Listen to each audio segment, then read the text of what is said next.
যেহেতু ঠাণ্ডাৰ দিন এতিয়া সকলোতে কমলা ওলাইছে এই কমলা খালোঁ কমলা খাই উঠি বাকলিটো পেলাই দিব ওলাইছিলে ওলাওঁতে মই ৰাখি থ'লোঁ এনেকৈ আৰু ইয়াক মই ৰাখি ৰ'দত দি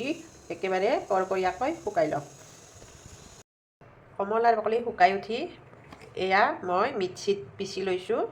মই এইটো আগতীয়াকৈ বনাই থৈছিলোঁ এইটো মিক্সিত পিচি লৈছোঁ এয়া পানী ল'লোঁ চেনি দিলোঁ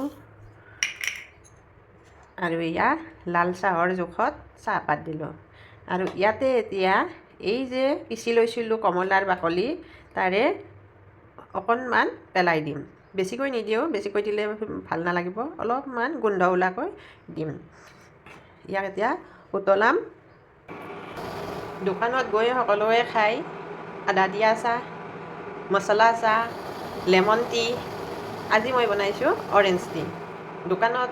এইটোৰ দাম অলপ বেছিকৈ লয় বুলি মই শুনিছোঁ কিন্তু মই গৈ খাই পোৱা নাই কাৰণ মই নিজে ঘৰতে বনাই খাওঁ